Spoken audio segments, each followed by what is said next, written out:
Perkenalkan, nama saya Cindy Atika Salis Timorang dengan nomor induk mahasiswa 2005091029.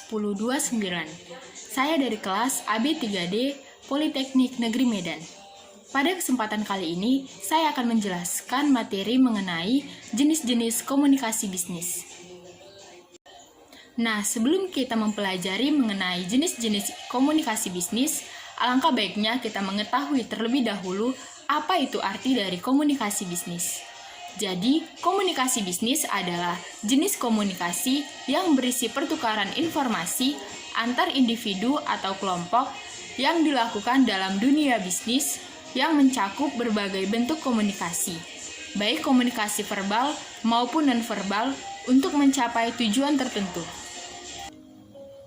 Nah, secara garis besar, komunikasi dibagi menjadi dua bagian, yaitu komunikasi verbal dan juga komunikasi non-verbal.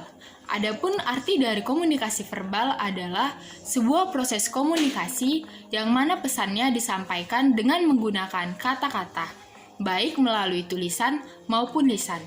Nah, jenis komunikasi ini adalah jenis komunikasi yang paling lazim kita lakukan dalam kehidupan kita sehari-hari.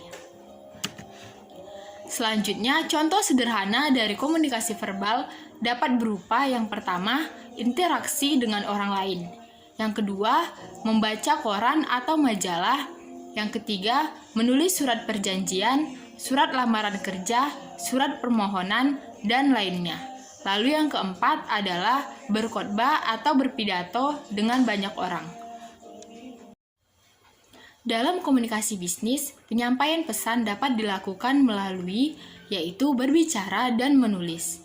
Misalnya seperti melakukan presentasi, membaca laporan pekerjaan, menyampaikan saran dalam rapat, menulis hasil rapat, dan lainnya.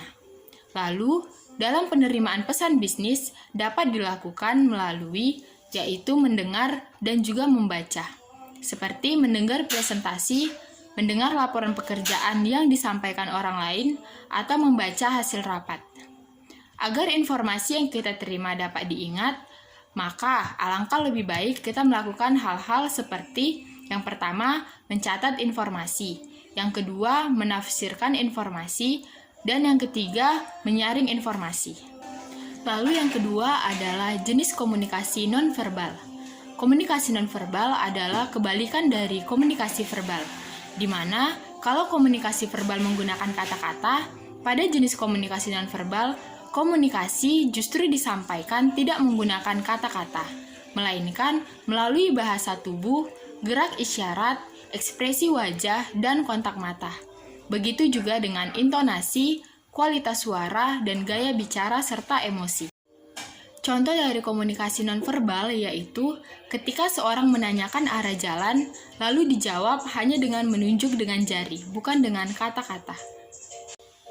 Selanjutnya, saya akan menjelaskan mengenai jenis-jenis komunikasi. Yang pertama, menurut cara penyampaiannya.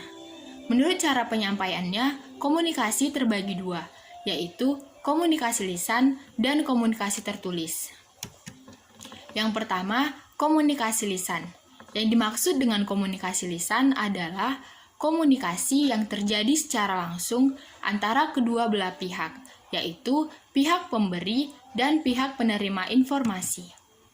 Yang kedua adalah komunikasi tertulis, yaitu salah satu bentuk komunikasi yang berupa tulisan. Misalnya, dapat berupa surat, naskah, belangko, gambar dan foto, atau spanduk. Lalu selanjutnya yaitu jenis komunikasi menurut kelangsungannya. Yang pertama ada komunikasi langsung. Komunikasi langsung adalah komunikasi yang dilakukan tanpa bantuan, campur tangan, perantara pihak lain ataupun media komunikasi, serta tidak dibatasi oleh jarak. Jadi, kedua belah pihak, pemberi dan penerima informasi, saling menyampaikan dan mendengar informasi yang disampaikan secara langsung. Lalu, yang kedua adalah komunikasi tidak langsung. Pada komunikasi tidak langsung, komunikasi disampaikan melalui perantara, yaitu melalui pihak ketiga atau bantuan alat-alat komunikasi lainnya. Contohnya, seperti kepala sekolah yang ingin menyampaikan pesan kepada murid-murid melalui guru. Contoh lainnya yaitu seorang ibu yang meninggalkan pesan kepada anaknya melalui catatan kertas. Selanjutnya, komunikasi juga dapat dibedakan berdasarkan perilakunya. Menurut perilakunya, komunikasi dibedakan menjadi 3. Yang pertama adalah komunikasi formal, yang kedua komunikasi informal, dan yang ketiga komunikasi non-formal. Komunikasi formal biasanya terjadi dalam suatu organisasi. Komunikasi seperti ini biasanya sudah mempunyai aturan dan tata caranya sendiri dari organisasi atau perusahaannya. Jadi, seseorang dibatasi dalam penyampaian kalimat-kalimat yang tidak lazim digunakan di lingkungan perusahaan. Yang kedua ada komunikasi informal. Komunikasi informal terjadi dalam suatu organisasi yang tidak ditentukan dalam struktur organisasi dan tidak mendapat pengakuan resmi yang juga tidak berpengaruh terhadap kepentingan organisasi yang bersangkutan. Contoh dari komunikasi informal yaitu misalnya seperti obrolan antar teman, desas-desus, dan lain sebagainya. Lalu, komunikasi non-formal. Komunikasi non-formal adalah komunikasi yang terjadi bersifat formal dan informal, yaitu komunikasi yang bertujuan dengan pelaksanaan tugas pekerjaan organisasi. Selanjutnya, komunikasi juga dapat dibedakan menurut maksudnya. Yang pertama ada pidato. Pidato merupakan jenis komunikasi yang berupa pengungkapan pemikiran yang ditujukan kepada banyak orang, yang biasanya digunakan untuk menyatakan selamat, penyambutan tamu, memperingati hari-hari besar, atau mempengaruhi orang lain. Yang kedua adalah ceramah. Ceramah yaitu penyampaian informasi yang dilakukan seseorang di hadapan banyak pendengar mengenai suatu hal, baik itu pengetahuan dan lain sebagainya. Lalu yang ketiga ada wawancara. Wawancara yaitu jenis komunikasi yang berupa tanya jawab yang dilakukan secara lisan untuk memperoleh informasi. Lalu ada memberi tugas atau perintah, yaitu adalah jenis komunikasi yang biasanya dilakukan oleh seorang atasan kepada bawahannya, yang mempengaruhinya untuk melakukan tugas demi suatu kepentingan.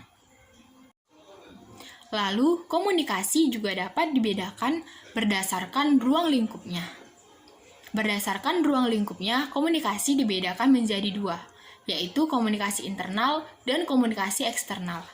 Yang pertama yaitu komunikasi internal, yaitu komunikasi yang berlangsung dalam ruang lingkup atau lingkungan organisasi atau perusahaan yang terjadi di antara anggota organisasi atau perusahaan tersebut saja, yaitu komunikasi yang dilakukan orang dalam. Di dalam organisasi internal juga dibedakan menjadi 3 macam. Yang pertama ada komunikasi vertikal, di mana komunikasi ini terjadi antara atasan dan bawahan dalam perusahaan. Yang kedua ada komunikasi horizontal, yaitu komunikasi yang terjadi antar sesama pekerja. Lalu yang ketiga adalah komunikasi diagonal, di mana komunikasi yang melibatkan antara 2 tingkat organisasi yang berbeda. Contohnya seperti staf manajer administrasi yang berkomunikasi dengan manajer bidang produksi. Komunikasi berdasarkan ruang lingkupnya juga dibagi menjadi komunikasi eksternal. Komunikasi eksternal merupakan komunikasi yang berlangsung antara organisasi dengan pihak masyarakat yang ada di luar organisasi atau perusahaan tersebut. Contohnya seperti eksposisi, pameran, promosi, publikasi, konferensi pers, siaran televisi, radio, dan sebagainya, bakti sosial, atau pengabdian kepada masyarakat. Selanjutnya, jenis komunikasi menurut aliran informasi. Yang pertama ada komunikasi satu arah, yaitu komunikasi yang berlangsung dari satu pihak saja. Contohnya seperti penyampaian informasi dari televisi atau radio. Lalu yang kedua ada komunikasi 2 arah. Dalam komunikasi ini bersifat timbal balik, yaitu di mana komunikasi diberikan kesempatan untuk memberikan respon atau feedback kepada komunikatornya. Contohnya seperti pertemuan diskusi rapat, manajer pemasaran yang menjelaskan kepada bawahannya, dan lain-lain. Selanjutnya ada jenis-jenis komunikasi menurut aliran informasi.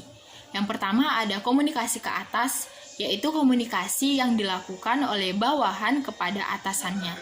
Yang kedua ada komunikasi ke bawah, yaitu merupakan komunikasi yang terjadi dari atasan ke bawahan. Lalu ada komunikasi ke samping, yaitu komunikasi yang terjadi di antara yang memiliki kedudukan sejajar.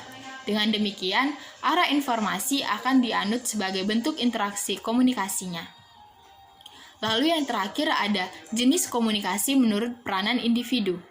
Yang pertama, komunikasi antar individu dengan individu lainnya, seperti percakapan antar teman atau antar pegawai. Lalu yang kedua ada komunikasi individu dengan lingkungan yang lebih luas. Yang ketiga ada komunikasi antara individu dengan dua kelompok atau lebih. Sekian penjelasan saya mengenai materi jenis-jenis komunikasi bisnis. Terima kasih atas perhatiannya dan sampai jumpa.